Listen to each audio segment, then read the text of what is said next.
This is part 2 of section 4.6. We're going to talk about the inverse tangent function, which is also called arctangent, or written like this. So again, we have a periodic function and we need to restrict the domain. So for tangent, we're going to talk about one cycle right here between negative pi over 2 and pi over 2. That's the same restriction that we had for sine, but whereas sine actually existed at pi over 2 and negative pi over 2, and here they're asymptotes.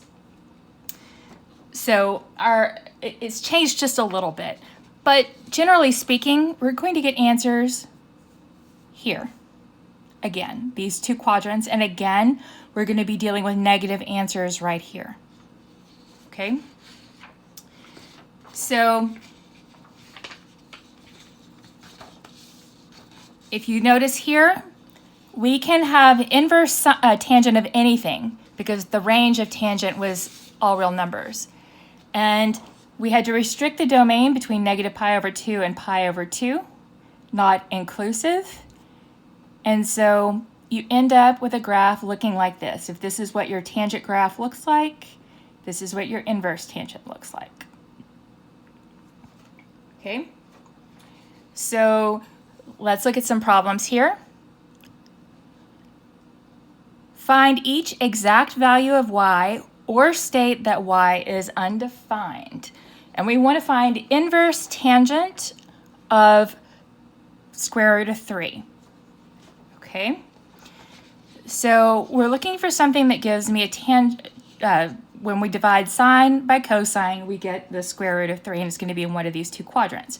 Well, it's a positive number, so I'm looking here for sure. That's where tangent's positive, and between these two. And if you take square root 3 over 2 and divide it by 1/2, you do get the square root of 3. So your answer here is pi over 3.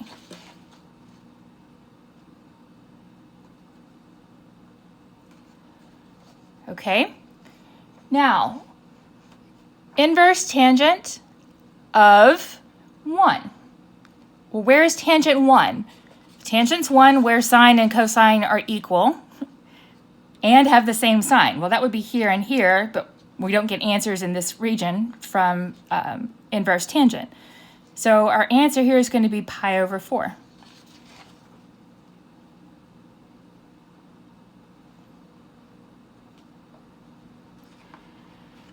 Okay, so now where is arctangent or inverse tangent equal to negative square root 3 over 3?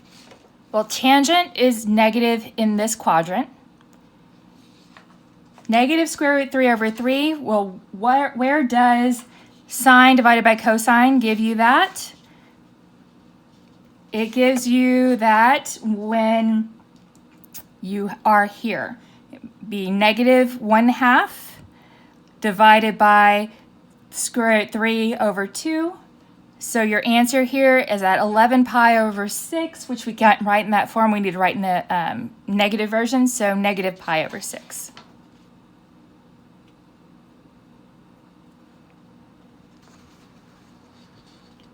Okay? So we've talked about our major ones, sine, cosine, tangent, and we do, of course, also have inverse cotangent, inverse cosecant, and inverse secant. Okay? And basically, let's talk about where we get these answers. Okay? So cotangent gives me an answer between 0 and pi, so that's basically the same region, that's quadrants 1 and 2.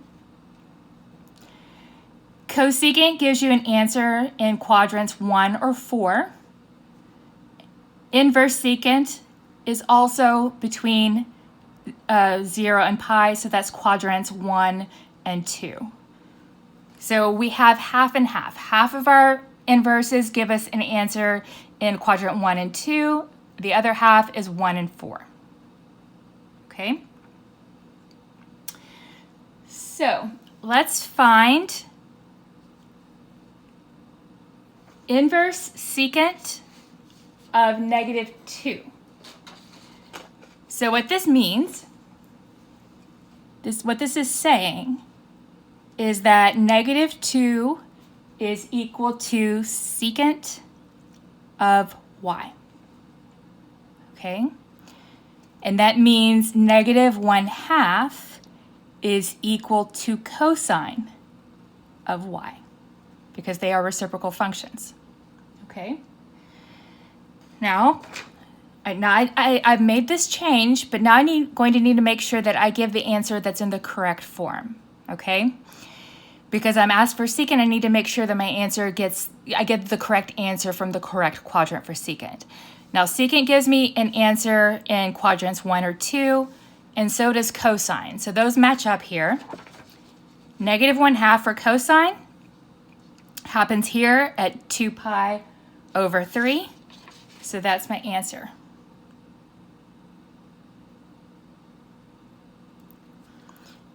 That's where I will get a secant answer of -2. Now, cosecant of -2 is going to work pretty much the same way. This means that -2 is equal to cosecant of y,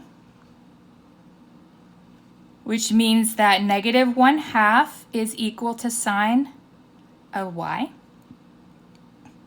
Okay. So I have -1/2 sine y. Sine gives me answers in these two quadrants, and cosecant does as well. So those match. So where is sine -1/2? Right here at 11 pi over 6, but we use the negative version to get negative pi over 6.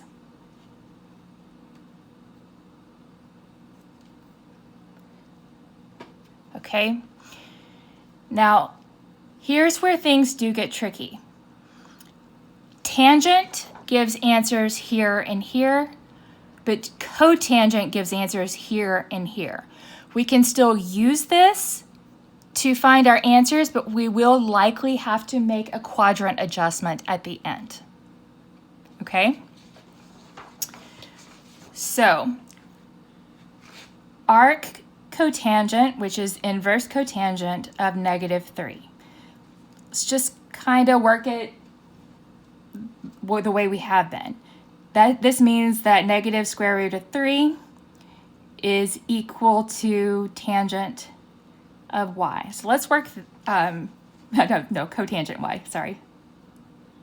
And that means -1 over square root 3 is tangent of y. And I'm going to use this to get a starting place. And of course, once you rationalize this, this is negative square root 3 over 3.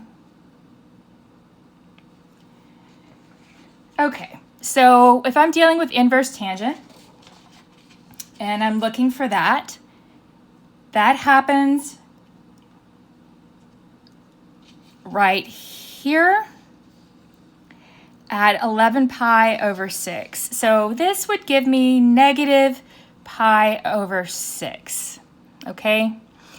But this gives me the answer for tangent, and I really want cotangent. So I'm going to look for its cofunction in this quadrant instead.